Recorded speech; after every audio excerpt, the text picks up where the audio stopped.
여러분 안녕하십니까? 혁신 라이프 코칭 연수원 ICC 창설자 신현근 정신분석학 박사입니다. 제가 이번에 클래스 EU 클래스 마켓에 저의 영상 강의를 개설하였습니다. 이번에 처음 개설한 강의는 정신분석적 인간 이해 과목입니다. 제가 하는 강의 내용을 여러분께서 잘 아실 수 있도록 이 과목의 소개 영상과 첫 번째 강의 정신분석학의 정의와 두 가지 기본적 가설을 주제로 한 강의 영상을 여러분께 소개합니다. 이 두 개의 영상을 보시고 더 관심 있으신 분들은 직접 제 클래스 사이트로 들어가셔서 클래스에서 어떤 것이 진행되는지 검토하시고 여러분 주위에 있는 분에게도 제 강의가 있음을 알려주시면 고맙겠습니다. 여러분 감사합니다.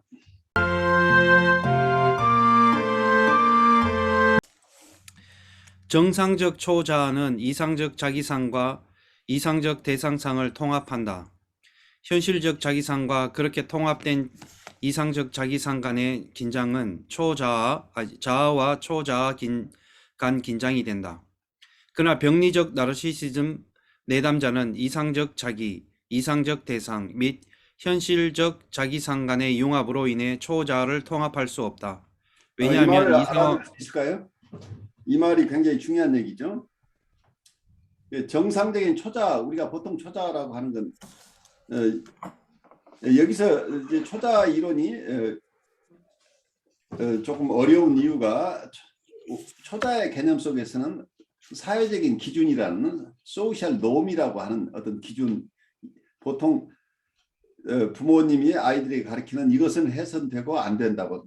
어떤 부모님은 사회적인 룰, 사회적인 규범, 사회적인 규칙을 대표하는 분이 되겠죠. 그래서 부모님으로부터 배웠던 어떤 사회적인 기준이 아주 초기에는 슈퍼 이고의 한 요소가 되겠죠. 근데 그 이외에 보통 자아 이상이라고 하는 부분, 자아 이상이라는 부분과 양심이라는 부분, 이것이 다 합쳐져서 1923년에 어떤 마음의 삼중구조 이론을 설명할 때 프로이드가 이 슈퍼이고라는 개념 속에 이런 요소들을 다 포함했다는 얘기예요. 그러다 보니까 슈퍼이고를 공부하시는 분들이 제일 어려운 게 어쩔 때는 사회적인 기준이라는 개념, 또한 어떨 때는 자아 이상이라고 하는 부분, 어떨 때는 양심이라고 하는 부분, 혹은 도덕이라고 하는 부분, 이런 개념들이 너무 하나의 개념 속에 함께 있기 때문에 슈퍼이거라고 혹은 초자라고 얘기했을 때 그때 어떤 내용을 이야기하고 있는지를 우리가 식별하기 굉장히 힘들어요. 그래서 전에 제가 말씀드린 학자에 따라서는 이 현재 슈퍼이고라는 개념으로 묶여 있는 것을 슈퍼이고라고 묶여 있는 부분을 분해해서 조금은 마음의 구조를 한 5가지로 이렇게 나누었으면 좋겠다고 하는 서제션 하는 이런 학자도 있다고 제가 전에 설명드렸어요. 단 카베스라는 교수님인데 그분은 마음을 5중 구조로 봤으면 좋겠다는 얘기를 해요. 그런데 여기서 지금 초자라고 하는 것은 어쩌면 이 자아 이상을 얘기하고 있는 것으로 보여요. 이 컨버그가 지금 소화하고 있는 것은 정상적인 초자라고 하는 것은 이 정상적인 초자는 이상적인 자기상과 이상적인 대상상을 통합한다. 이 얘기는 이상적 이 정상적인 초자라고 하는 부분은 보통 얘기하는 슈퍼이고 속에 이고 아이디얼이라는 부분을 이렇게 설명하고 있는 것으로 저는 봐요. 그러니까 이고 아이디얼, 자아 이상이라고 하는 부분이, 자아 이상은 한편에서는 자기가 이상적으로 생각하는 자기가 앞으로 어떤 사람이 되고 싶어 하는 부분, 또 대상 중에 가장 훌륭한 부분, 나는 아버지로부터 어머니로부터 이걸 담고 싶다. 그래 대상에 대한 이미지 중에 가장 좋은 이미지들을 대상에 대한 이상적인 대상상이 되겠죠.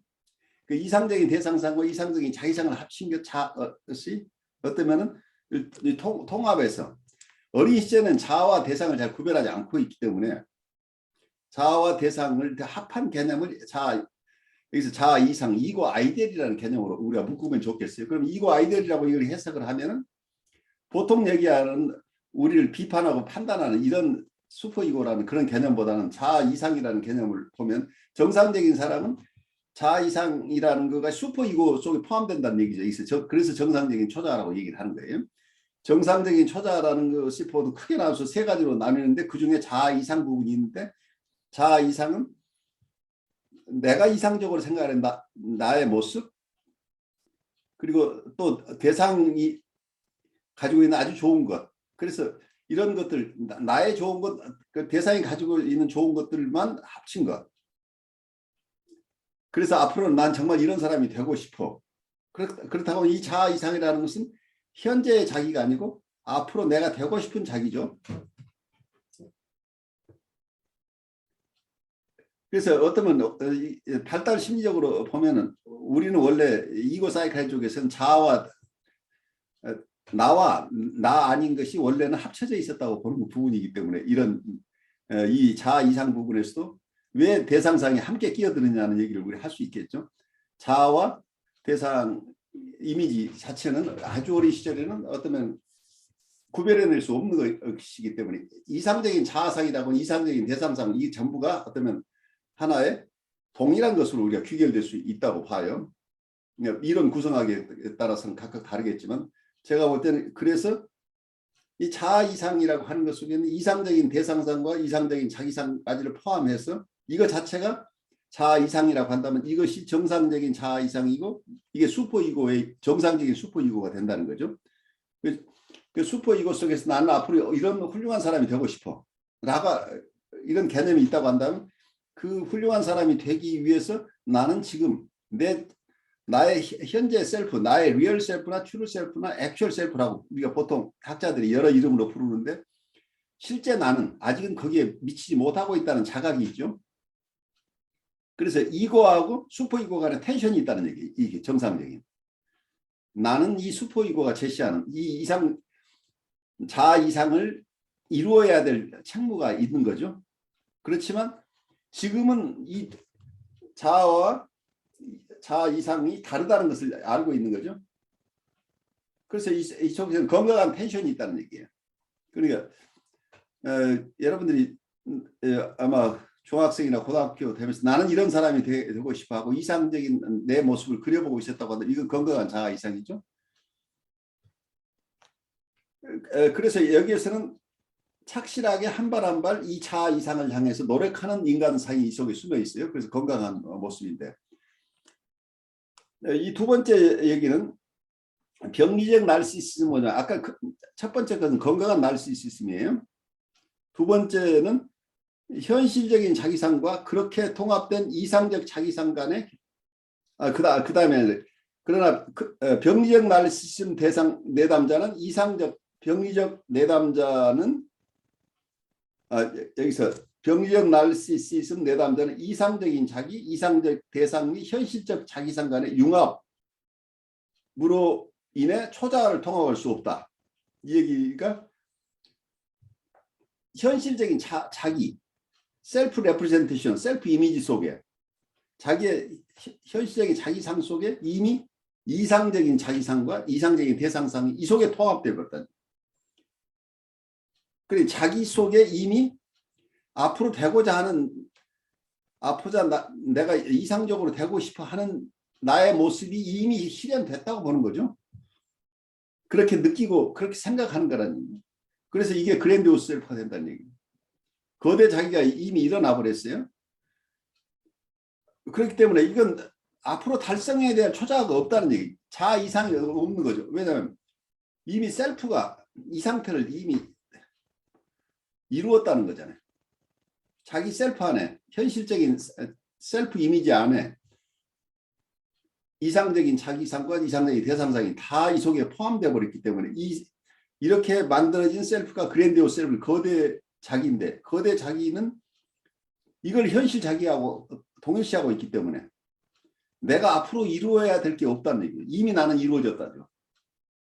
그래서 내가 한 발 한 발 노력하고 내가 아직 부족한 사람이라는 인식이 없이 나는 이미 이루어졌다고 느낀다. 나는 이루어졌다고 생각하고 느끼고 판단한다는 얘기예요. 그렇다면 이 사람에게는 자아 이상 부분의 이 정상적인 초자가 없다는 얘기예요. 이게 왜냐하면 이고의 일부로 이미 들어와 버렸다는 얘기죠. 이 셀프가 이고의 일부를 그냥 구성한다고 그냥 쉽게 생각을 한다면 이 초자가 비어 있다는 얘기죠. 앞으로 내가 이루고자 하는 그 나의 미래의 모습이 없다는 얘기예요. 그 미래의 모습, 내가 이루고자 하는 미래의 모습 자체가 이미 이루어졌기 때문에 앞으로 이루어야 될 목표를 어쩌면 목표를 이미 달성해서 목표가 없는 사람이 되어버렸죠. 나는 더 이상 이룰 게 없는 이런 상황이니까, 그랜디오스 셀프니까 내가 다 이미 그 지점을 다 이루었다고 느끼고 있다고 느꼈다. 문제는 이런 그랜디오스 셀프를 가지면 그렇게 그냥 생각하는 게 아니라 그렇게 느끼고 생각하고 행동하게 될 가능성이 굉장히 높아요. 이게 캐런 호라이가 이런 그랜디오스 셀프를 설명하면서 아이디얼라이즈 셀프라는 이상화된 자기라는 개념을 쓰면서 이게 현실 자기의 리얼 셀프하고 구별이 안 되니까 이 사람은 실제 생각하고 느끼고 행동하는 것 자체가 이 그랜디오스 셀프로서 생각하고 행동하고 느낀다는 얘기예요. 이게 본인이 식별해낼 수가 없는 거죠. 느낌 자체, 생각 자체도 내가 만약에 거룩한 사람이라고 느끼고 있다고, 어떤 사람이 난 참 이미 거룩해졌어 라고 느끼고 있다고 한다면 자기가 생각하는 것도 거룩하게 하고 행동하는 것도 거룩한 사람으로 행동하고 그 거룩한 사람으로서 또 계획도 하고 이 모든 것이 다 이미 거룩한 사람으로서 느낌과 생각과 행동이 다 일어나기 때문에 여기에 어떤 괴리를 못 느끼는 거죠. 내가 이 거룩한 사람이로 아직 되지 못해서 노력해야 될 부분이 있다는 것이 없다는 얘기죠. 이미 자기는 그 지점에 있어서 이 불쌍한 중생들을 구제하는 자리에 이미 올라가 있는 거죠. 그래서 자기는 구원의 대상이 아니고 자기는 이미 구원을 해주는 단계에 있어서 사람들을 그냥 구원해줄 거대한 자기를 가진 사람으로 느끼고 행동할 뿐이지 자기 스스로에 대한 성찰이 불가능하다는 거예요. 자기 스스로에 대한 리플렉션이 가능하지 않다고 하는 게 이게 비극이라는 거예요. 근데 여기 아까 그랜디오스 셀프. 그랜디오스 셀프하고 초자는 다른 거 아닌가요? 그래, 다르다는 게 그게 근본적으로 다른. 그랜드 초자라고 보통 우리가 얘기할 때 초자 속에 아까 초자를 여러 가지가 한 세 가지 요소로 구별을 했을 때 그중에 자아 이상이라고 있는데 자아 이상은 앞으로 이루겠다고 하는 거란 얘기예요. 앞으로 내가 이런 사람이 되고 싶어 라는 개념이에요. 그러니까 어쩌면 그것도 하나의 자기애죠. 나르시시즘이지만 퓨처 미래 자기애예요. 미래 자기애니까 지금 현재로서는 자기애가 아닌 거죠. 내가 이렇게 훌륭한 사람이 되고 싶어 라고 하는 건데 이 거대자기라고 하는 것은 이미 내가 그 상태에 가 있다고 하니까 자아 이상하고 전혀 다른 거예요. 이게 그랜드 셀프는. 이건 병리적인 거라니. 이미 내가 이루어져서 앞으로 내가 더 이루어야 될 게 없는 상태가 돼버렸잖아요. 자아 이상, 아까 건강한 초자라는 게 없다. 초자와 자아 간의 갈등이 없다는 얘기예요. 왜냐하면 이미 자아가 그 상태를 더 이룰 만한 초자가 없다는 거예요. 이미 자기는 더 이룰 만한 어떤 이상이 없는 상태가 있어요. 왜냐하면 그 이상적인 상태를 나는 이미 이루었기 때문이라고 생각하고 느끼는 거라는. 그런데 굉장히 종이 한 장 차이 같은데 이 개념을 이해하는 게 굉장히 크리티컬해요. 사람들을 이해하는데 이 개념이 우리가 이야기가 글자로 써놓으면 그냥 읽혀지는데 실제는 굉장히 어려운 개념인데 여러분들이 어떻게 소화가 되는지 우리 좀 나누었으면 좋겠어요. 실제로는 이 개념을 여러분들이 잘 소화하면 많은 사례들을 다 이해할 수 있어요. 저는 이 읽으면서 그리고 또 말씀하신 걸 또 듣고 이렇게 하면서 앞전 시간에도 그 이야기할 때 어떻게 보면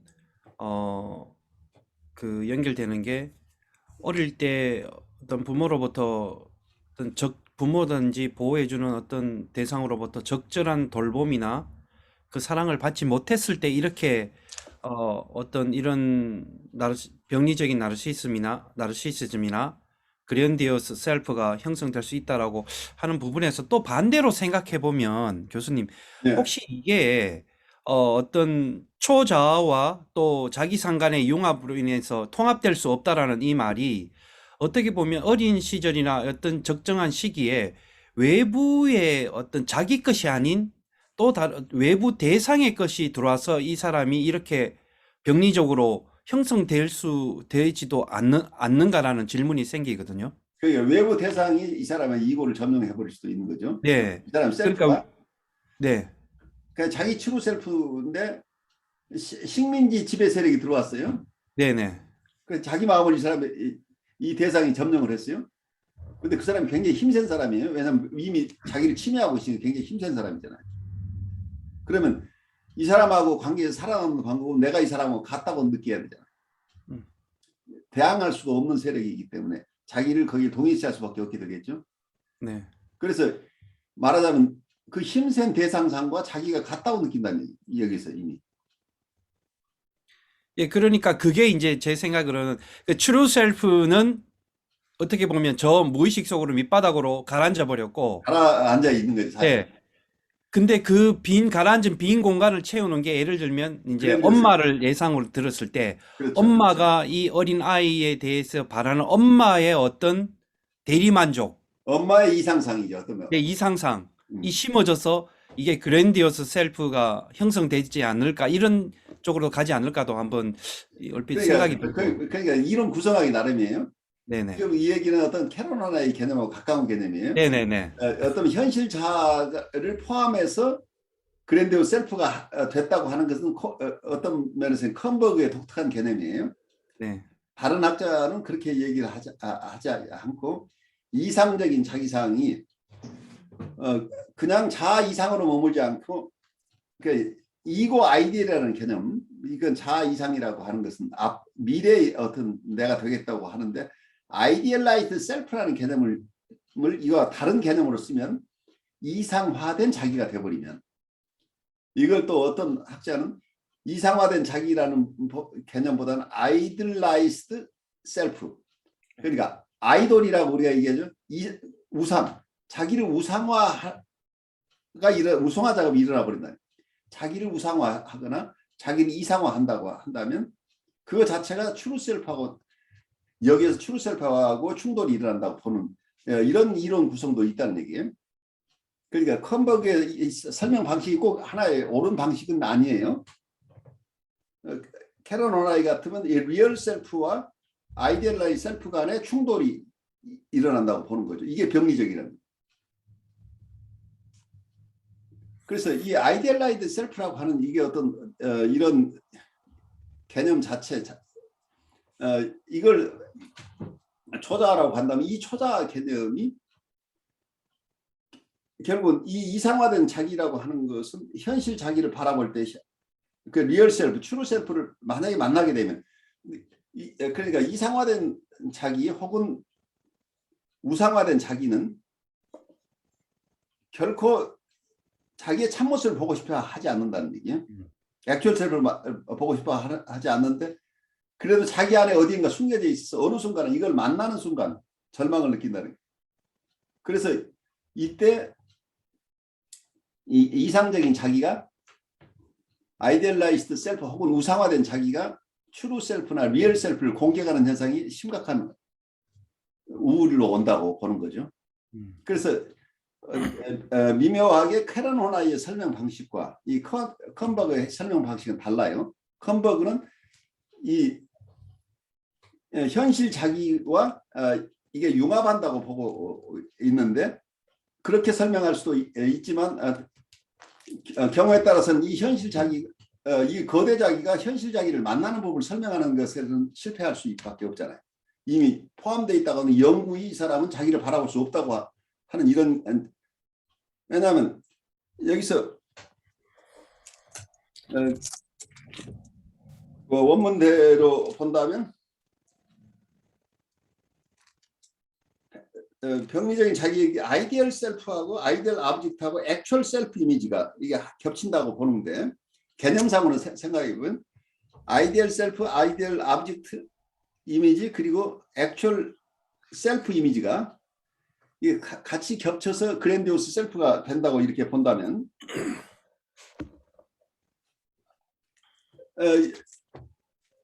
이렇게 되면 이게 다 합쳐져 있어서 갈등 구조가 없을 것처럼 보이잖아요. 이렇게 논리적으로 가면. 왜냐하면 액츄얼 셀프가 그랜디오스 셀프에 포함되어 버렸다는 얘기잖아요.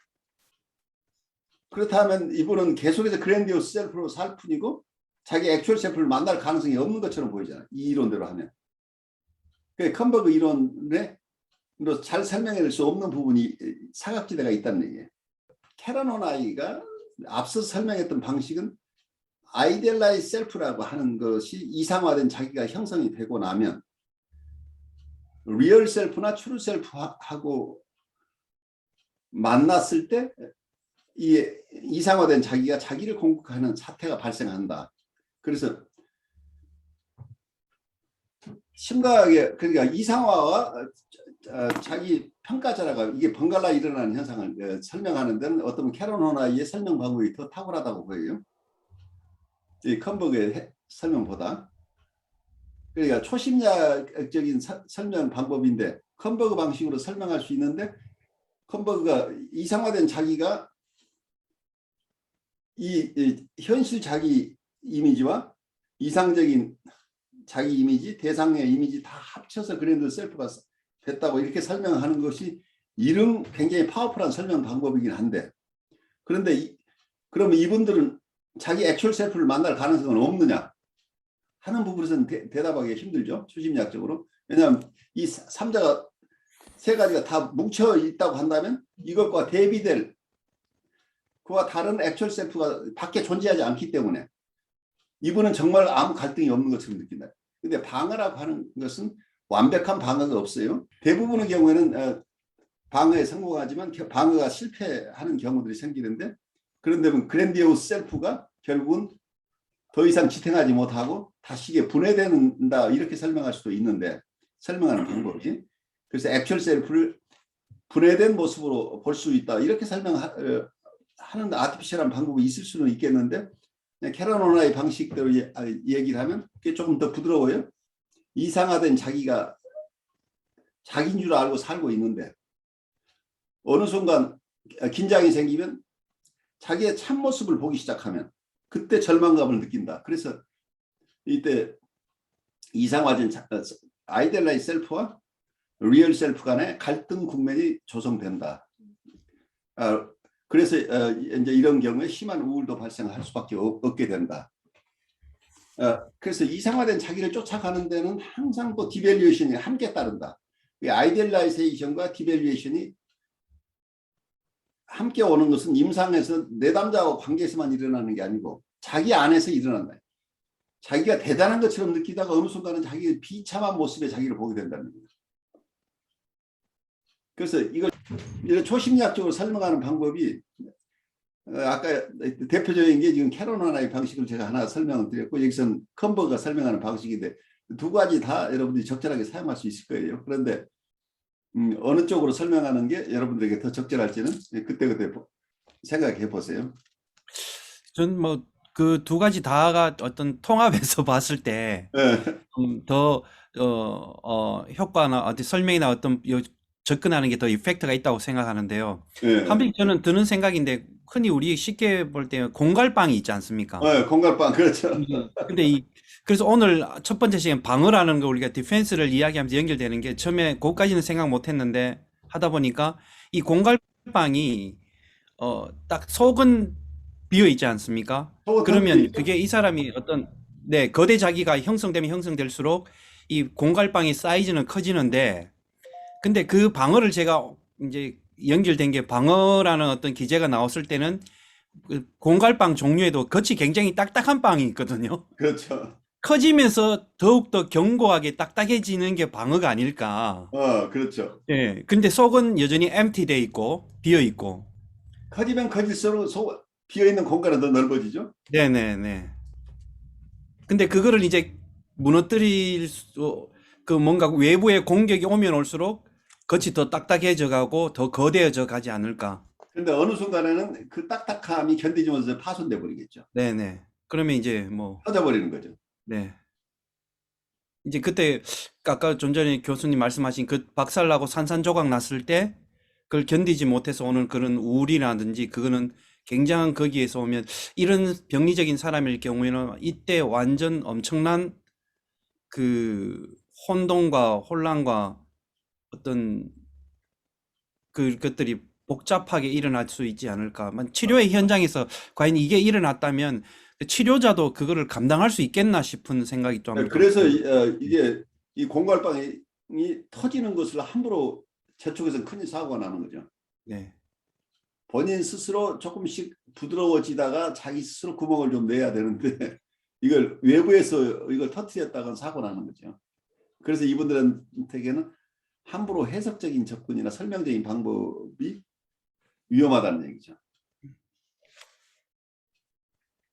그래 본인이 거대 자기가 자기라고 믿고 있는데 어느 순간 이걸 직면시켜서 컨프런테이션에서 넌 사실은 공갈빵이야라고 우리가 설명해주고 싶어하는 욕구가 생겨야죠.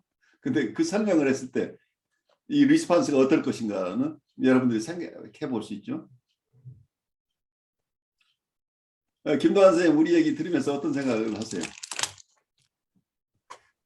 네, 저는 중간에 이제 들어서 네, 그냥 교수님 그 좀 전에 이야기하신 내 안에 그 아이디얼한 그 존재가 또 나에게 뭔가 이렇게 뭐 요구하고 또는 비난하고 하는 그런 부분이 좀 와닿는 것 같았습니다. 그래요. 뭔가 나라고 생각하는 이상적인 모습이 있으면 있을수록 현실에서 그렇지 못할 때 더 괴로운 것 같더라고요. 그 괴로움이라는 거죠. 그러니까 정도 문제인데 이게 극단적으로 이상화라는 그러니까 우리가 언어에 속지 마세요. 이고 아이디얼이라고 하면서 아이디얼라이 셀프하고 구별하면서 어떤 사람은 구별하고 어떤 사람은 구별하지 않고 쓰겠죠. 아이디얼라이제이션이라는 말 자체를 그냥 건강한 이고 아이디얼을 아이디얼라이제이션이라고 이해하는 분도 있어요. 이상화한다는 건데 이상적인 내가 되고 싶어하는. 근데 그 이상화 자체를 아까 병리적인 의미로 사용하시는 분 이상화 자체를 아이디얼라이제이션 의미 자체가 아이돌라이제이션 혹은 아이들라이제이션 그러니까 우상화하고 이상화를 동등시했을 때 이건 병리적인 개념이에요. 그래서 그렇기 때문에 우상화한다고 하는 것은 이미 이루었다는 거예요. 그러니까 내가 앞으로 달성해야 될 목표를 가지고 애쓰는 것은 건강한 과정이에요. 이거 아이디얼이 없다고 한다면 이 사람은 목표를 상실한 사람이잖아요. 그래 아이들에게 꿈을 가지라고 할 때는 이고 아이디어를 가지라는 얘기인데 이게 병리적으로 가게 되면 이 우상화 된 개념을 자기가 가져버리면 그러니까 아이들은 내가 슈퍼맨이라고 정말 자기가 슈퍼맨이라고 뛰어내리다가 사고 나잖아요.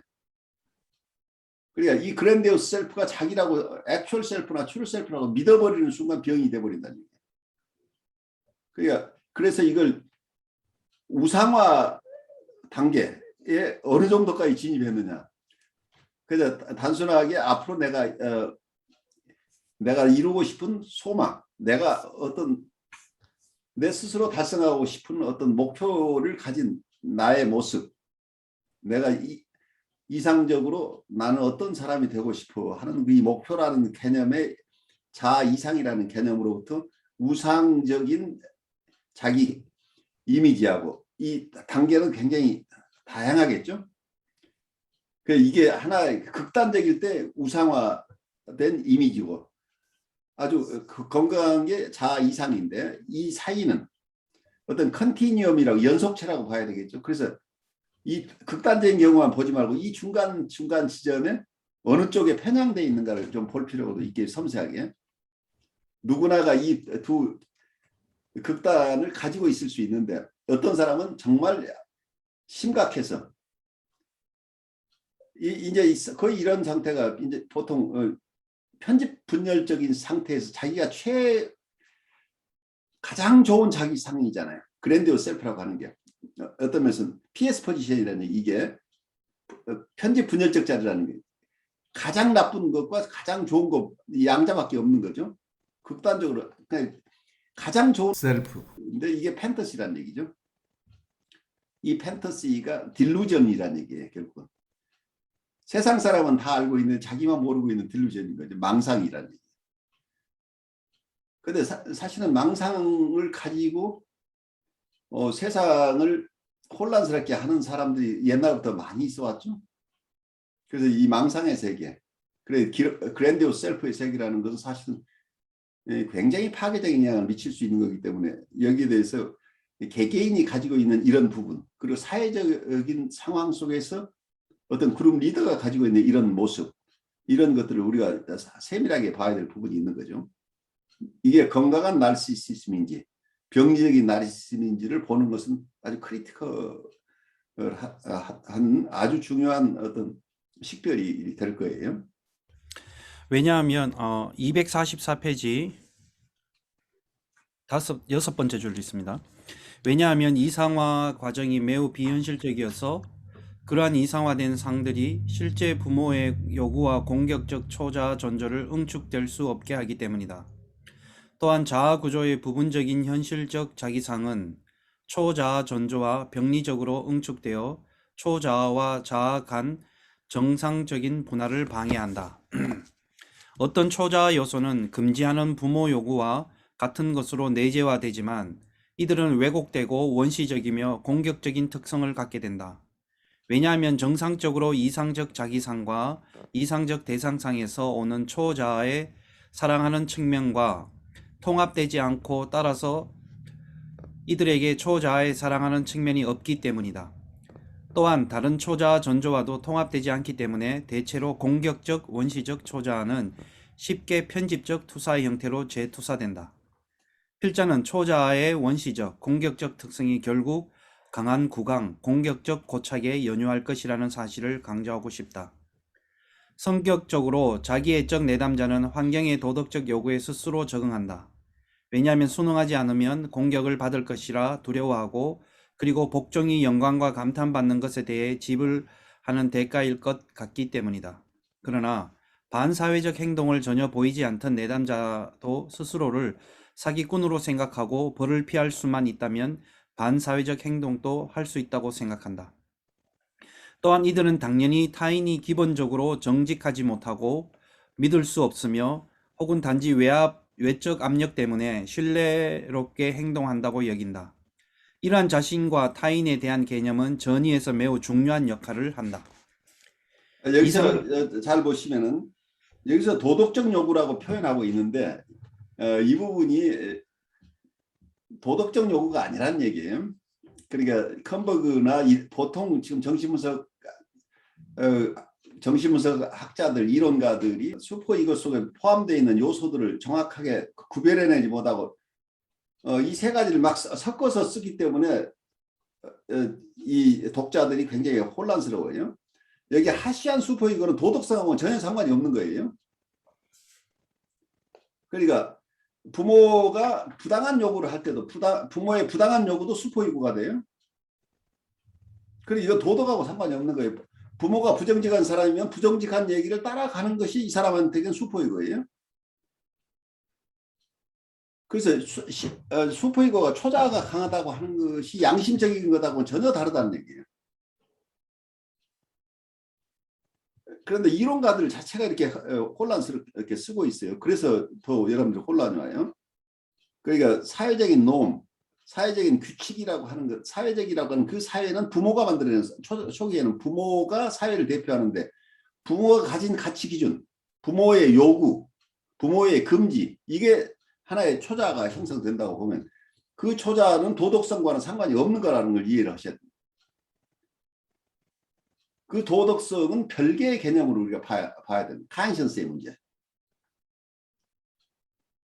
그래서 이걸 구별해서 봐야 되는데 이 하시안 초자는 도덕적인 것이 아니라는 얘기예요. 그래서 이 사람들은 굉장히 초자가 강하지만 상대방을 믿지도 않고 자기도 다른 사람에게 거짓말하거나 다른 사람을 속여도 가책이 없다는 얘기, 이 경우에는. 그래서 이 하시안 초자는 나를 처벌할 것 같은 어떤 기준들이죠. 내가 이걸 따르지 않으면 처벌받을 것 같은 두려움.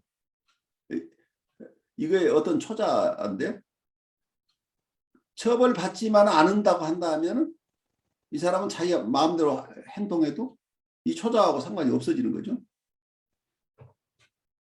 그래서 이 초자의 개념 속에 묶여있는 여러 가지 개념들을 좀 세밀하게 나누어서 볼 필요가 있다고 하는 것을 저도 공감을 해요. 그래서 굉장히 도덕을 강조하시는 분들 중에 도덕하고 전혀 상관이 없는 실제 행동들이 일어나는 것을 여러분도 이해해야 돼요. 그분들이 보통 도덕이라고 하는 것은 자기가 처벌받지 않으려면 따라야 될 규칙을 얘기하는 거죠. 그리고 이게 도덕적인 오소리티를 가진 것인지 양심을 반영하는 것인지 아니면 윤리적인 것인지 아니면 종교적인 것인지 이런 부분하고는 별개의 아주 원시적인 초자, 아주 공격성으로 가득한 초자가 있다고 하는 거죠. 그러니까 이건 정신분석적 특히 대상관계 쪽에서 본다면 초기에 부분 대상으로서의 나쁜 대상이라는 얘기예요. 배드 오브젝트가 인터널라이제이션 혹은 아이덴티피케이션이 된 부분이라는 거죠.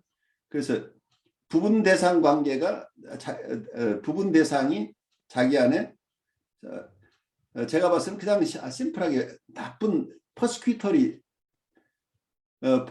아주 그래 박해 대상 자체가 내면화되어 있는 거가 원시적인 초자의 기능을 한다. 저는 그냥 그렇게 보면 더 심플하지 않을까 싶어요. 그래서 이게 통합된 전체적인 멜라니 클라인이 얘기한 디프레시브 포지션에서는 통합적인 대상이라는 게 개념이 나오는데 통합되기 전에는 아주 가혹하기만 한 나쁜 대상과 좋기만 한 이상적인 대상으로 나뉜다는 얘기예요. 그래서 대상관계 이론가 중엔 어떤 면에서는 이 하시한 초자는 이 배드 오브젝트로부터 오는 것이고 양심은 어쩌면은 이 굿 오브젝트, 굿 오브젝트 중에 이게 통합된 굿 오브젝트가 결국 양심으로 발달되지 않겠느냐 이제 이런 이론들을 정신분석가 중에 가진 분들이 있어요. 어쨌든 이 발달 과정 속에서 아주 가혹한 초자를 가지고 있는데 이 가혹한 초자 문제는 이것을 마치 도덕인 양 이게 잘못 이해할 때 우리가 사람들을 오해할 가능성이 있다. 정신분석 이론이 충분하게 발전하지 않은 부분으로 보여요. 그 사각지대를 우리가 조금 더 앞으로 공부해서 조금 더 잘 식별해낼 수 있도록 우리가 갖추어지면 좋을 것 같아요. 그러니까 그 도덕적 기준이라고 이야기하는 게 어떤 사회의 공통 어떤 선이라든지 이 공동체가 정한 어떤 공통된 선이나 그 방향이 아니라 굉장히 지극히 주관적이고 자기 입장에서 네, 자기가 이렇게 판단하는 게 곧 그게 진리고 선이고 또 그렇게 또 자기는 그렇게 맞게 행동하고 있는데 그러나 어떤 정상적이고 건강한 어떤 상황에서 봤을 땐 결코 저거는 반사회적인 어떤 행동인데 그게 그 사람에게 있어서는 그 입장에 있어서는 그게 굉장히 도덕적인 어떤 삶의 지침이라고 생각하는 거라고 이렇게 뭐 이야기하면 이해되면 되겠습니까, 교수님? 그러니까 도덕이라는 말이 남용되고 있다는 얘기예요. 네. 옛날에 그런 사태들 있죠. 깽단에 어떤 굉장히 돈 많은 사람의 자녀가 깽단에 붙들려 가서 한 1년쯤 생활하다 보니까 나중에 깽단에서 나오라 해도 안 나오겠다고 나오죠. 그런 경우에 어떤 깽단 사회 속에서는 그 슈퍼이고가 없을까요? 깽단 사회의 초자가 가장 강력한 초자가 그 속에 있잖아요. 깽단의 규율을 어긴다고 한다면 죽음이잖아요. 그래서 이 사람들이 심리 내적으로는 그 초자에 의해서 완전히 제압당해 있잖아요. 그 룰을 지키지 않으면 바로 자기가 살아남지 못한다는 엄청난 두려움을 가지고 있잖아요. 그래서 이 사람들은 꼼짝 못하고 있는 거죠. 두목이 있거나 없거나 두목이 결국 자기를 찾아낼 것이라는 두려움 때문에 꼼짝을 못하는 거잖아요. 심리적으로 제압돼 버리죠. 이때 이 사람을 짓누르고 있는 초자는 이게 제가 아까 말씀드린 어떤 부분 대상으로서의 박해 대상, 아주 어, 뭐라고 할까? 도저히 감당할 수 없는 극렬하게 나쁜 그 악의 화신 같은 것들이죠. 말하자면. 그래서 보통 우리가 대상관계에서 PS 포지션과 D 포지션을 구별할 때 PS 포지션은 어떤 분열적 자리에 있을 때의 대상은 항상 하나는 all good과 all bad라는 걸 이해를 하셔야 돼요. 그냥 bad가 굿이 아니고 순수하게 좋은 것, 순수하게 나쁜 것. 최고로 좋은 것과 최고로 나쁜 것을 이분법이 작용한다는 거예요. 그래서 이게 통합되지 않은 상태에 있을 때는 이 부분 대상으로서의 좋은 것과 부분 대상으로 나쁜 건 이 모두가 다 우리에게 도움이 되는 게 아니라는 얘기예요. 그래서 이게 인격 통합의 문제가 그만큼 심각하다는 얘기예요. 그래서 이 PS 포지션에서 움직이는 사람들은 항상 선악을 구별을 해버리죠. 좋은 것과 나쁜 것, 최악과 중간 지점이라는 게 없는 거죠.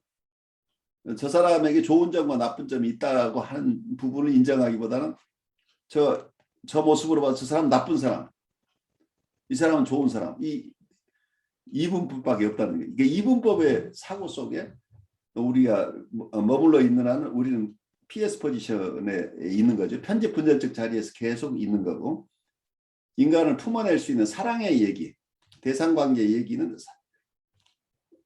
건강한 대상관계, 대인관계가 이루어지려면 디프레시브 포지션에서밖에는 이루어지지 않는다는 거죠. 근데 우리가 위기에 봉착하면 PS 포지션을 우리가 또 퇴행할 수밖에 없지만, 우리가 건강하게 사람들하고 관계를 할 수 있으려면 D 포지션이 대부분의 경우에 우리 삶 속에 대부분 거의 우리 삶을 지배하는 많은 경우에 우리가 D 포지션에 있어야 사람들과 원만한 관계가 이루어지는 거죠. 그리고 자기 안에 인격 통합의 문제이기 때문에 자기의 원만한 영적 삶을 추구한다고 하는 것도 자기 안에서 자기의 내적 세계가 PS 포지션을 지나서 D 포지션에 갈 수 있어야 이게 가능하다고 보여요.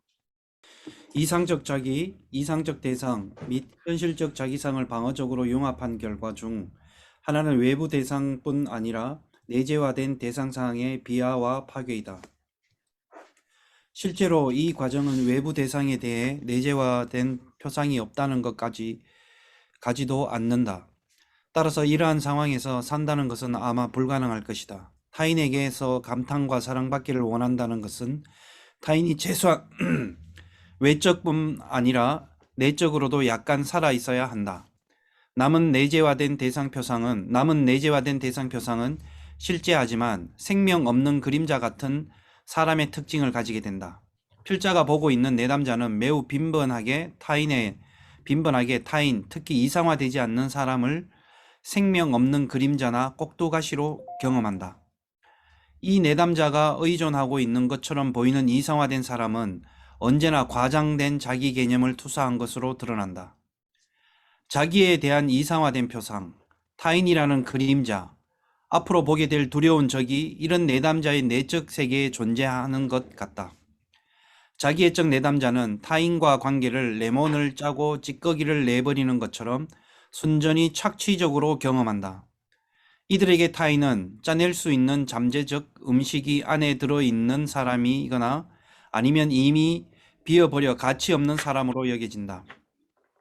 더욱이 내담자가 자신의 초자아와 착취적이고 원시적인 특성을 타인에게 투사하면 그림자 같은 외부 대상은 종종 크고 위험한 힘을 가지게 되는 것 같다. 타인에 대한 그의 태도는 비하적이거나 즉 원하는 모든 것을 짜내고 치워버리거나 혹은 타인이 그를 공격하고 착취하고 복종을 강요할지 모른다고 두려워하는 것이다. 이러한 이분법적 기저에는 외부 대상과의 더 깊은 관계상이 있는데 정확히 얘기하면 내담자는 그 관계상에 대항해서 이러한 모든 다른 병리적 구조를 세운 것이다. 그리고 배고프고 노엽고 텅 빈 자기상으로서 좌절에 대한 무력한 분노로 가득 차 있고 내담자 자신만큼이나 증오에 차 있고 복수심에 불타는 것처럼 보이는 세상을 두려워하는 것이다. 자기애적 내담자의 자기 개념에서 가장 깊은 수준에 해당하는 이 모습은 정신분석 치료의 후반기가 되어야 나타난다. 그러나 외적으로 경계선 양상을 보이는 자기애적 내담자의 경우에는 매우 초기에 나타난다. 이러한 성격 구조 내담자를 분석한 영국의 정신분석가들은 기본적으로 공격과 파괴에 대한 두려움이 중심이 된다고 본다. 더 혼란된 내담자, 즉 비교적 강한 덜 혼란된 내담자예요. 덜 혼란된 내담자, 즉 비교적 강한 자아를 가진 자기애성 성격 장애도 결국에는 전이에서 공허감, 분노 및 공격받을 것에 대한 편집적 두려움을 보인다. 덜 퇴행된 수준에서도 그러한 나머지 자기상은 언제나 밖에 버려져 있는 것처럼 느끼는 가치 없고 빈곤하며 공허한 모습이다. 그러니까 이분들은 밖의 대상을 하찮은 것으로 보고 있는데 사실은 자기를 우상화하고 나면 자기 원래 모습 중에 자기가 버려버리는 모습이 있겠죠. 이게 자기를 양분했으니까. 그럼 자기 중에 쓸모없고 저 빈 껍데기가 아무런 가치가 없는 이 부분을 자기 안에 있는 것을 밖으로 투사해버린다는 거예요. 그럼 밖에 있는 대상이 이렇게 쓸모없고 아무 가치 없는 대상으로 보일 가능성이 있다는 그런 얘기를 하고 있는 거죠. 그리고 먹을 것, 행복, 그리고 명성을 가진 사람에 대한 시기 때문에 삼켜질 것처럼 느낀다. 종종 원시적 자기상의 나머지는 평가절하된 대상상의 그림자 같은 명과 구분되지 않는다. 이렇게 평가절하된 자기 개념은 특별히 자기애성 내담자에게서 볼 수 있는데 이들은 세상을 유명하고 부자이며 훌륭한 사람과 혐오스럽고 가치 없는 평범한 사람으로 나눈다. 이런 내담자는 훌륭하고 부자이며 힘있는 부류에 속하지 않을까봐 두려워한다. 그리고 말 그대로 평균이 아니라 가치 없고 혐오스러운 것을 의미하는 평범한 부류에 속할까봐 겁낸다. 몇 년 동안 분석 치료 후에 한 내담자는 평균이 되고 싶어 하기 시작했다. 그것은 그가 보통 사람으로 즐길 수 있기를 원한다는 의미이다. 즉 그는 이제 무가치감과 비하감을 느끼지 않기 위해 대단하고 중요해야 할 필요성을 느끼지 않는다. 이상적 자기, 이상적 대상 및 현실적 자기상의 병리적 융합이 일어나게 하는 것은 무엇인가? 자기애성 성격 장애의 내담자는 구강기적 공격성이 병리적으로 강하게 발달되어 있다. 그리고 이러한 발달이 공격 충동과 관련해서 어느 정도까지 기질적으로 결정된 강한 공격 추동 때문이지 기질적으로 결정된 불안 내성 부족으로 인한 것인지 혹은 생후 첫 해의 심한 좌절 때문인지 평가하기 어렵다. 이들 내담자의 배경에는 흔히 만성적으로 차갑고 드러나지 않지만 강렬한 공격성을 가진 부모가 있다. 필자가 치료한 많은 내담자는 부모상, 대개 어머니 혹은 어머니의 대리자가 피상적으로 잘 정리된 집에서 자기 역할을 하지만 냉담함, 무관심, 비언어화된 원망에 찬 공격성을 일관되게 나타낸다. 이런 환경에 있는 아이한테 구강기적 좌절, 원망, 공격성이 심하게 일어나면 아이는 우선 강한 시기와 증오에 대해 방어하게 된다. 여기에서 이런 내담자는 다른 경계선 내담자와 구별되는 매우 특정한 양상을 보인다. 그들의 개인력을 보면 각 내담자는 객관적으로 타인의 시기와 감탄을 유발할 수 있는 어느 정도의 타고난 자질을 가지고 있다. 예를 들면 뛰어난 신체적 매력 혹은 어떤 특별한 재능은 사랑받지 못하고 복수에 찬 증오의 대상이 될 것 같은 감정을 피할 수 있는 피난처가 될 수 있다. 때로 차갑고 적개심에 찬 어머니가 아이를 자기애적으로 이용하게 된다. 즉 어머니는 아이를 특별하게 만들어 보상이 되는 감탄과 대단함을 추구하도록 내몰고 타인을 멸시하고 비하하는 성격 방어를 조장한다. 예를 들면 두 사례에서 어머니는 아이에게 옷을 잘 차려입혀 예술품처럼 만들어 거의 우스꽝스럽게 대중에게서 감탄을 받게 했다. 그 결과로 힘과 위대함이 과시적 경향과 연결되는 환상이 생기고 이것이 구강기적 분노와 시기심을 보상하는 중심적 역할을 하게 되었다. 이들은 종족 가족 구조에서 중심을 차지한다. 즉 독자, 명석한, 유일한 아이 혹은 가족의 갈망을 이룰 것이라는 기대를 받은 아이의 위치에 있다. 그리고 이들 중 많은 사람이 아동기의 가족원 중 천재의 역할을 할 한 개인력을 보인다.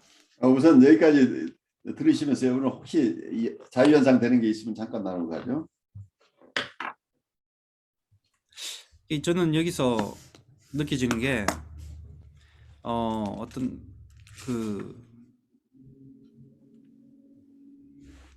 레몬이라는 아까 이야기가 나왔는데 이런 사람은 짤 대로까지 짜고 그리고 그 대상을 과감없이 쓰레기통에 버려버리는 거. 그래요. 네.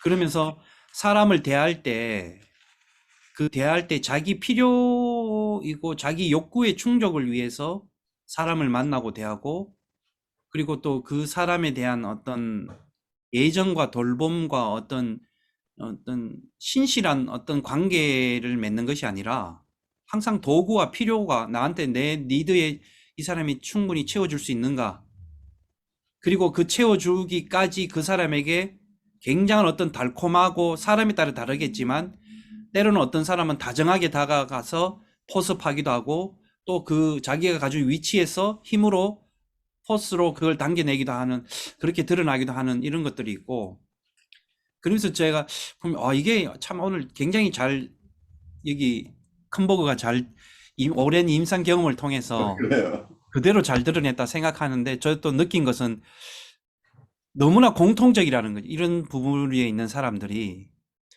네 그런 것들이 좀 생각되면서 제가 제 자신에게 있어서 느껴지는 게 뭐냐면 저는 이제 가족이 저희가 세 가족이거든요. 딸아이가 하나인데 이 뒷부분에 읽으면서 이게 제가 부모로서 어떤 아이의 어떤 이상적인 자기애나 이상상이나 이런 것들을 오히려 또 어떤 병리적으로 굉장히 보이지 않게 어떤 공격적이고 이런 것들을 주지 않았나라는 생각도 많이 들거든요. 그러면서 이런 것들이 굉장히 좀 이 삼각관계라는 게 위험하다는 생각이 지금 많이 들었습니다. 또 때로는. 그래, 김도관님은 어떤 생각을 하세요? 저는 프로이트가 좀 자기애성이 있지 않았나 이런 생각이 들었습니다. 그래요. 프로이드도 굉장한 자기애성을 가진 환자였어요. 그래서 이 사람이 자기애적 환자를 못 돌봤다. 프로이트 사람이 어린 시절하고 비슷한 것 이런 같아요. 한계죠. 예, 천재인데다가 공부 잘하고 가족의 기대를 받고 그렇게 좀 이야기하는 어린 시절 환경하고 좀 비슷한 면이 있고 끊임없이 뭔가 인정받으려고 추구하고 노력했던 그런 면들도 있고 그래, 나중에 프로이드에게 드러나는 분도 끊임없이 자기를 이상화하는 부분도 숨겨져 있죠. 그래서 자기에게 반대하는 세력을 절대 용납하지 못하는 이런 강렬한 또 공격성을 가지고 있었죠. 그런 생각이 좀 들었었고 저도 어머니가 뭐 화려하게 입히진 않았지만 항상 잘 입혀서 내보냈거든요. 잘 입혀서. 집안에 제가 제일 뭐랄까 1순위라 그래야 되나? 아버지보다도 먼저 뭐 입히는 거며 하여튼 집은 전세에 살고 사월세에 살지언정 먹고 입히는 거는 최상으로 해주셨거든요, 어머니가. 근데 어머니가 좀 지금 생각해보면 굉장히 깔끔하셨어요. 늘 집이 바칠바칠하게 이렇게 하루에 반은 그냥 청소하다가 시간 보내시는 것 같거든요. 저도 제 옷도 막 항상 다려서 빳빳하게 해서 막 이렇게 입히고 이러셨는데 그래서 제가 좀 자기애성이 있는 것 같다는 생각이 들었어요. 배밖에 모를 때가 가끔씩 있어서 아내가 불평이 많죠. 예, 아내의 불평을 잘 들으시면 그 해법이 있을 거예요. 네. 예. 저는 처음에는 왜 저러나 이런 생각이 들었었어요. 내가 뭘 그렇게 화내게 한 게 있냐 생각했는데 요즘 공부를 하면서 보니까 제가 제 관심 외에는 잘 관심을 잘 안 가지는 성향이 바로 있더라고요.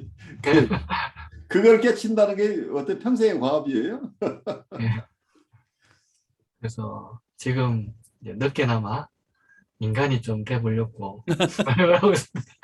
근데 그 부분은 이 자기애적인 부분은 정도의 문제지만 누구나가 있는데 그것을 깨닫는 게 참 어려운 것 같아요. 왜냐하면 내가 남한테 피해 준 거 없고 난 열심히 그냥 산 죄밖에 없고 그냥 내가 관심 있어서 내 일을 하고 있었을 뿐이라고 생각을 하는데 사실은 주위에 있는 사람을 볼 때는 저한테만 관심 있고 남의 정서가 어떤지 남이 지금 무엇 때문에 힘들어하는지 전혀 관심이 없이 자기의 몰두해 있는 모습으로 드러날 경우가 많은 거죠.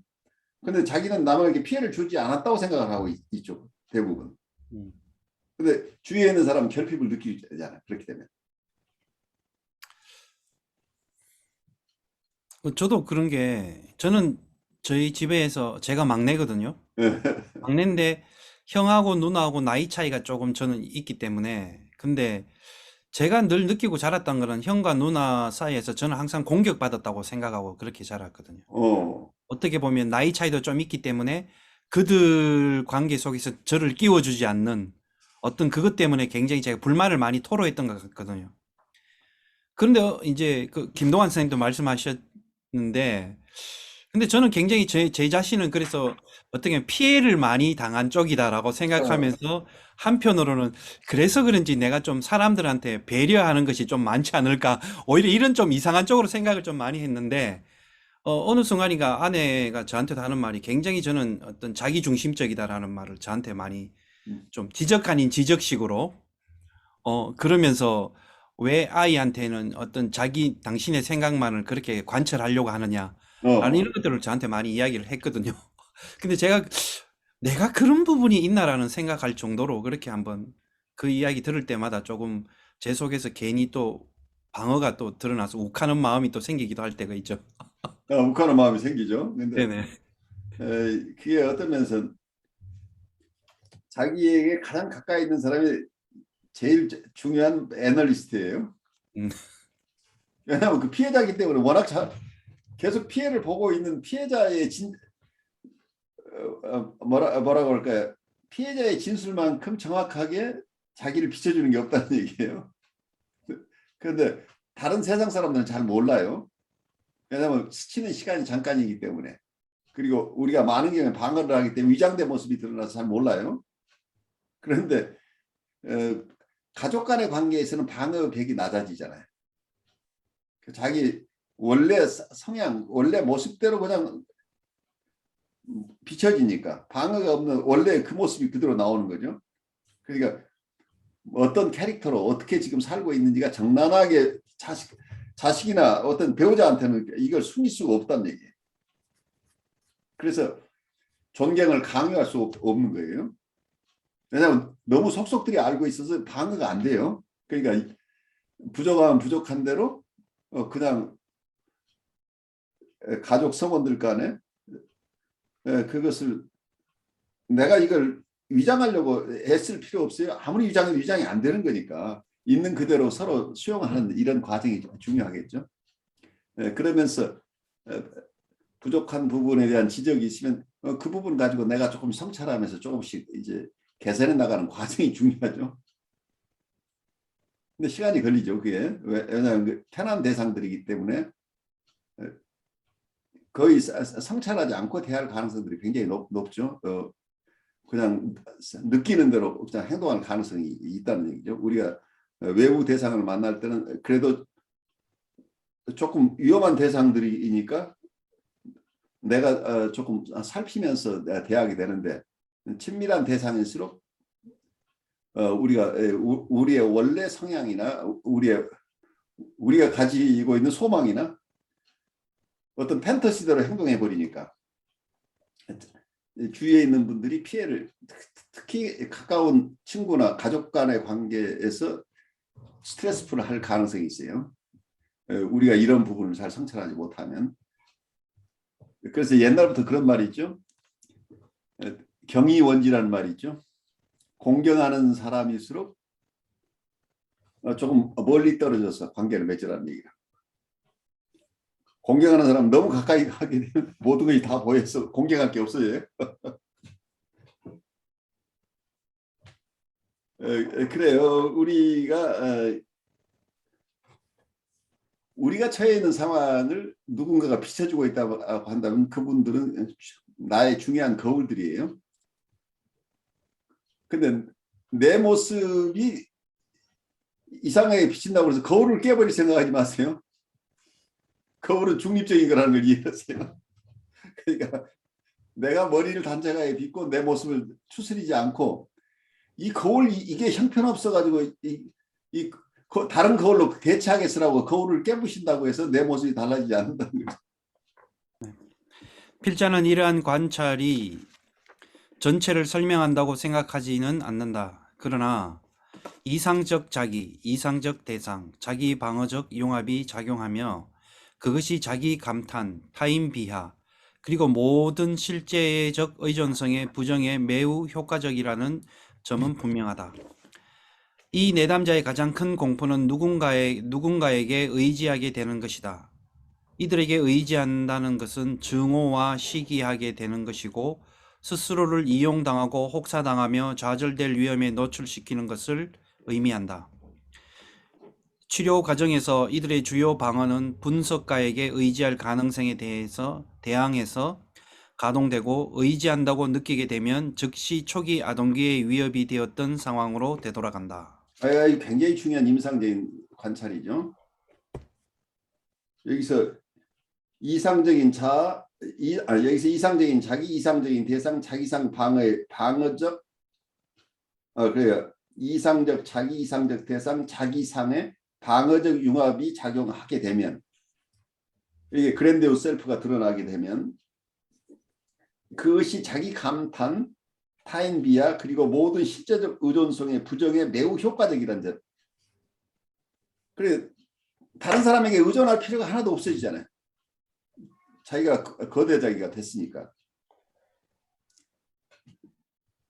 그리고 자기는 아주 감탄할 만한 대상이 되고 다른 사람은 다 멸시의 대상이 되고. 그러니까 얼마나 우쭐해요. 나는 이렇게 거대하고 다른 대상들은 다 형편없는 그림자 같은 대상들이고 그리고 그런 내가 우뚝 서 있기 때문에 모든 사람에게 나의 필요에 의해서 사용할 수 있는 것이고 나는 다른 사람에게 의지할 필요가 하나도 없다는 거예요. 다른 사람을 이용할 수는 있지만 내가 필요하면 얼마든지 이용할 수 있는 대상은 내 주위에 깔려 있지만 내가 그들에게 의존하는 것은 아니다. 이 개념이 이해가 되나요? 내가 참으로 누군가에게 의지하면서 도움을 받겠다는 그런 대상이라고 내가 느끼지 않는 거죠. 나는 누구의 도움도 필요 없는 자족한 사람이라는 얘기죠. 이미 다 갖춰져 있기 때문에 그렇지만 내 이런 거대 자기를 유지하기 위해서 필요하다고 한다면 재물이 필요하다면 내 주위에 있는 어떤 대상도 다 재물로 사용하는데 별로 그 부분에 대해서 가책을 느끼지 않는다는 거죠. 왜냐하면 이 대상들은 생명체로 보지 않기 때문이에요. 미물이라는 말도 적당하지 않을지 몰라요. 그건 무생물로 보고 있을 가능성이 있는 거죠. 독립된 정서나 생각이나 감정이 없는 대상으로 볼 가능성이 있어요. 그러니까 생명체로 본다면 내가 마음대로 사용했을 때 이게 얼마나 가슴 아프고 저 사람 힘들까에 대한 생각이 가는데 그런 생각이 추워도 없이 이게 이루어지려면 대상을 비인격화해야 되잖아요. 비인격화된 대상으로 본다면 이 사람을 인격으로 보지 않는다고 하는 것은 무서운 거죠. 생명체로 보지 않는다는 얘기니까.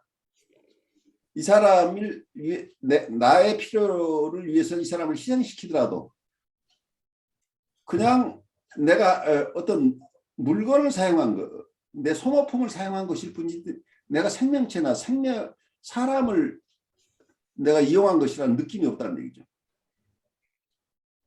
이게 어떤 양심의 마비를 가져오기 때문에 무서운 현상이죠, 사실은.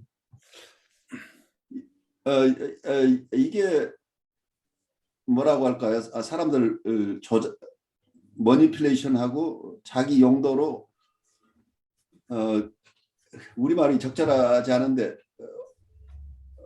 어쨌든 그 대상을 자기가 원하는 방식으로 아무렇게나 사용해도 괜찮다고 하는 이런 상황 속에 가버린다는 거죠. 그 어떤 도덕성의 마비로 연결되기 때문에 이게 단순한 성격의 문제가 아니고 대상에 대한 존중이 없다고 하는 건 대상을 비인격화하기 때문에 그 대상에게 어떤 침해를 가하더라도 거기에 대한 양심의 가책이 사라질 가능성이 있기 때문에 이게 제일 그래 결국은 대상을 인격으로 이해하지 못한다는 얘기는 자기 스스로를 비인격화하는 거고 어떤 면에서는 인간성이 말살되는 상황으로 가는 거죠. 대상을 인격적으로 대하지 않는다는 건 자기 인격 자체를 말살시키는 거기 때문에 공동 파멸의 길로 갈 가능성이 있기 때문에 이게 위험한 거죠. 황폐화된 인간들이 양산된다는 얘기 이렇게 되면. 저는 느끼는 게 이런 사람들과 이 사람은 어떤 관계를 제가 표현하면 가해자와 피해자의 관계가 맺어지는 것 같거든요. 그래서 그렇죠. 가피학생의 네. 관계죠. 네네. 그래서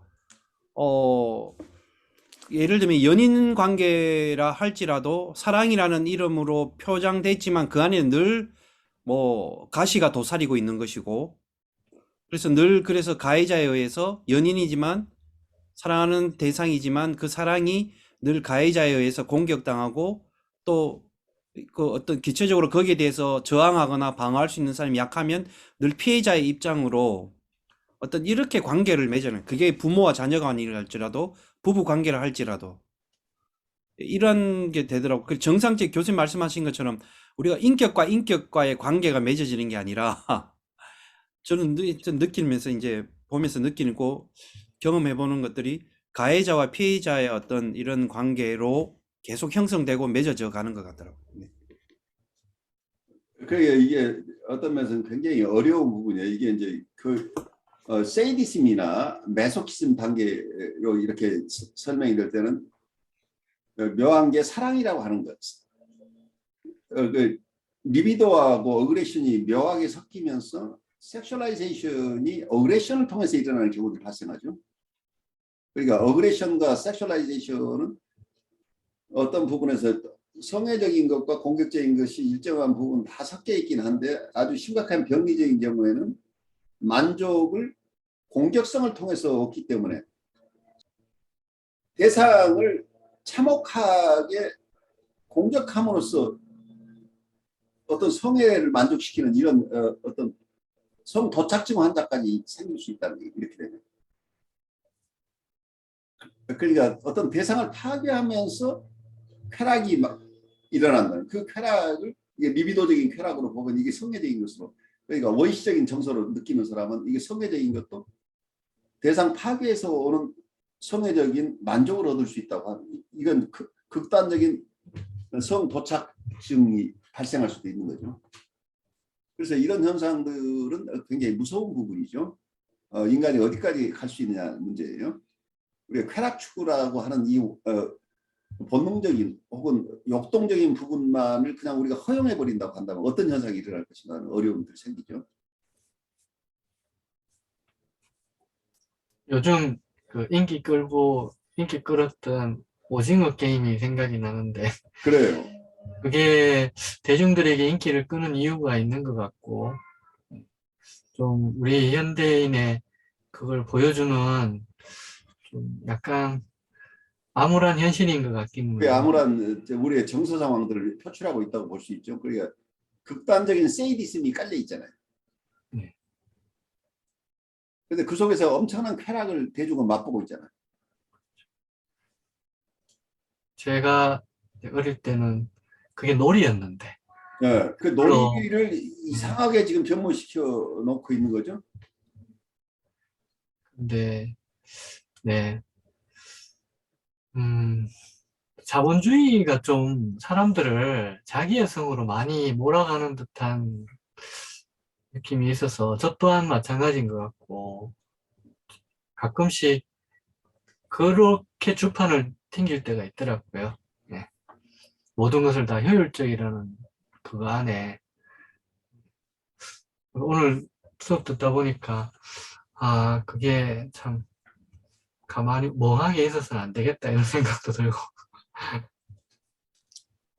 그래서 요즘 제가 여러분하고 나누고 있지만 이 정신분석이나 라이프 코칭이나 무엇이든 결국 영성과 연결되지 않으면 굉장히 위험할 수 있다고 하는 것을 제가 느껴요. 이걸 하나의 도구로만 사용한다고 한다면 아까 나르시시스트가 어떤 인격적인 대상들이 아니라 자기의 수요를 충족시키는 어떤 원자재로 인격들을 사용해 버릴 수가 있기 때문에 이게 위험한 거죠. 사회에서는 또 그런 걸 잘하는 사람들이 가장 인정받는 효율적인 사람이 분이, 성공적인 사람이라고 보기 때문이죠. 세상을 잘 산다, 현실적이다, 뭐 이런 평을 또 하다 보니 사실 많이 잃어버리는 것 같다는 생각이 들었습니다. 저는 정말 어떤 때는 이게 진짜 내가 누구지 이런 생각을 많이 하게 되는데, 왜냐면 이게 나라는 자체가 누구한테서 다 온 거잖아요. 아까 이제 뭐 부모한테서 왔을 수 있고 뭐 스승이나 뭐 친구나, 그렇기 때문에 어떤 때 내가 이렇게 생각을 하는 것 자체가 진짜 내 생각인가? 그런 생각이 들어요. 그래서 그 어떤 뭡니까 멜란이나 뭐 그런 사람들이 그 환상 얘기를 많이 하는데, 이게 진짜 내가 이 환상 속에 사는 게 아닌가? 왜냐면은 내가 그렇게 생각하지 하는 그 나가 있잖아요. 그러니까 이 나라는 게 굉장히 여러 층인가 보다. 지금 내가 얘기를 하고 있는 거지. 그런 생각이 좀 들었어요. 어떤 면은 굉장히 귀중한 성찰인 게 나라고 하는 것이 내가 나라고 하는 것이 헛나를 가지고 있는 게 그랜디오스 셀프란 말이에요.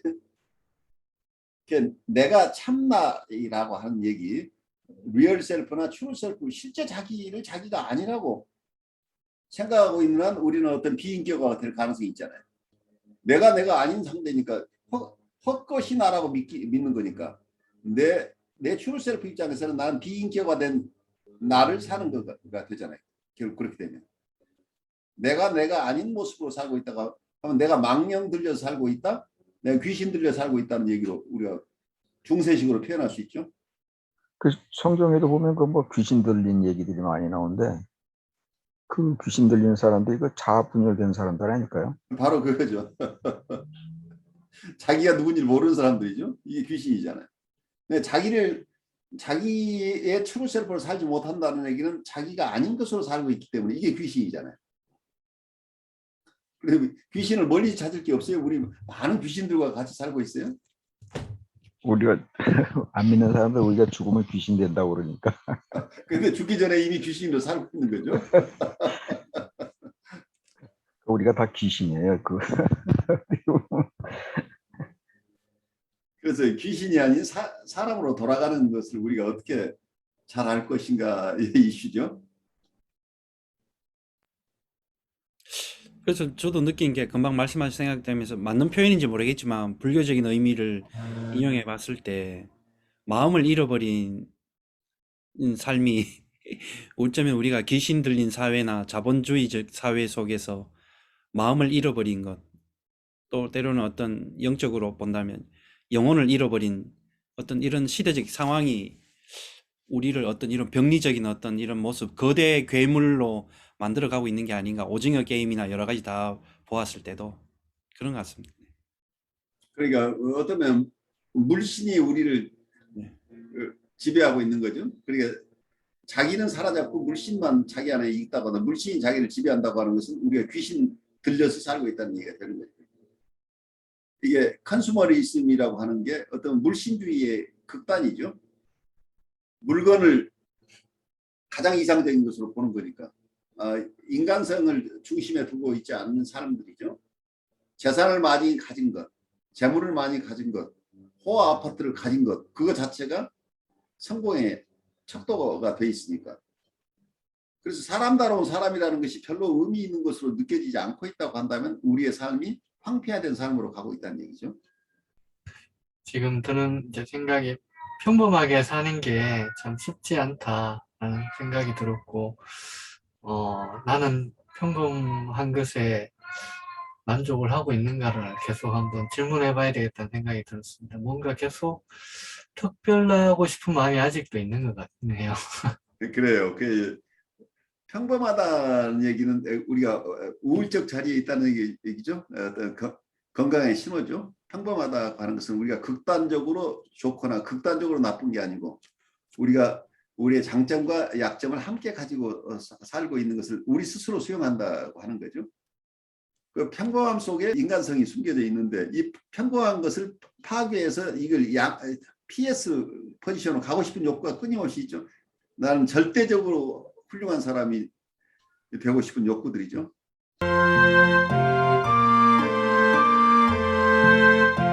여러분 안녕하십니까?